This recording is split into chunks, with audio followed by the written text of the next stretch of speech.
பாஜக எதிர்ப்பில் தேசிய அரசியலில் காங்கிரஸ் செய்யக்கூடிய தவறுகள் என்ன அப்படின்றத இந்த வீடியோல டீடைலா பார்க்கலாம்.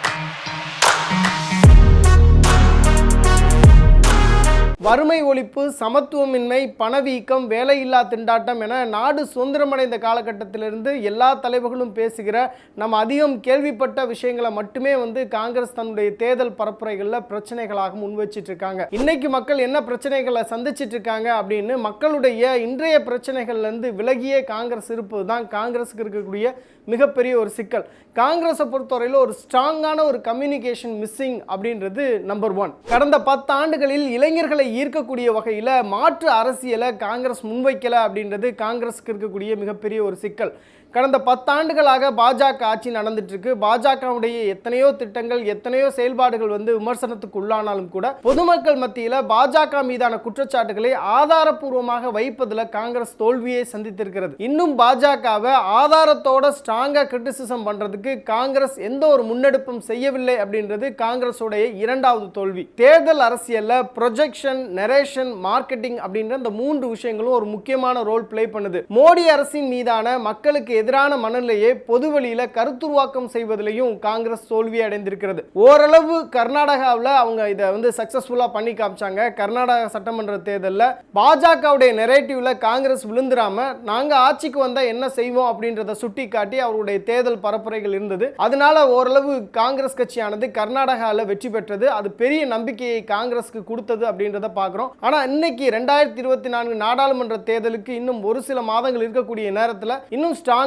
ப்ரொஜெக்ஷனையோ நரேஷனையோ காங்கிரஸ் செட் பண்ணாம இருக்கிறது காங்கிரஸுடைய 3வது தோல்வி. பாஜக நாடாளுமன்ற தேர்தலில் 400 இடங்கள்ல நாங்க வெற்றி பெறுவோம் அப்படின்ற ஒரு நம்பிக்கையோட இருக்கிறாங்க. எல்லா இடத்துலையும் அதை தேர்தல் பரப்புரைகளாகவே அவங்க பேச ஆரம்பிச்சிருக்காங்க. வேற காங்கிரஸை பொறுத்தவரையில நாங்க 130 to 150 இடங்கள் வெற்றி பெறுவோம் அப்படின்ற ஒரு நம்பிக்கையோட இருக்கிறாங்க. இப்போ இந்த கான்ஃபிடன்ஸ் லெவலை நீங்க பாத்தீங்க அப்படின்னா காங்கிரஸுடைய கான்ஃபிடன்ஸ் லெவல் ரொம்ப லோவா இருக்கு. பாஜக ரொம்ப நம்பிக்கையோட இருக்காங்க. அதுக்கான முக்கியமான காரணம் மோடி, பிராண்ட் மோடின்ற இமேஜ். பிராண்ட் மோடின்ற இமேஜை ஈக்குவலைஸ் பண்ற அளவுக்கு காங்கிரஸ் கட்சி தனக்கான தலைவரை இந்த தேர்தலில் முன்னிறுத்தவே இல்லை அப்படின்றது காங்கிரஸ் கட்சிக்கு இருக்கக்கூடிய மிகப்பெரிய ஒரு சிக்கல். மோடி எதிர்ப்பு அப்படின்ற ஒன்றை தவிர காங்கிரஸ் புதுசா ஆஃபர் பண்றதுக்கு எதுவுமே இல்லை அப்படின்றது காங்கிரஸ்க்கு இருக்கக்கூடிய மிகப்பெரிய ஒரு சிக்கலா இருக்கு. கடந்த 10 ஆண்டுகள்ல காங்கிரஸ் கட்சி ஆட்சியில் இல்ல ஒரு பெரிய புரட்சியை இளைஞர்களை வைத்து அவர்கள் செய்திருக்க முடியும். ஏன்னா ஒரு யங்கான பிளட் ராகுல் காந்தியுடைய இமேஜ் ரொம்ப பெரிதுபடுத்தியிருக்கலாம். இளைஞர்களோடு அவர் நெருக்கமாக இருக்கக்கூடிய அளவுக்கு புரட்சியை செய்திருக்கலாம். ஆனால் எந்த ஒரு விஷயத்தையும் காங்கிரஸ் கன்சிஸ்டண்டாக பண்ணலை அப்படின்றது காங்கிரஸுக்கு இருக்கக்கூடிய ஒரு பெரிய சிக்கலாக இருக்குது. குறிப்பாக ஒவ்வொரு தேர்தலையும் அவர்களுடைய வின்னிங் பர்சன்டேஜ்ன்றது ரொம்ப குறைவாகவே இருந்துட்டு இருக்கு. இதையெல்லாம் ஒப்பிட்டு பார்க்கும்போது பாஜகவுக்கு மாற்றாக காங்கிரஸ் இன்னும் உருவாகவில்லை அப்படின்ற எண்ணம் தான் நமக்கு வருது.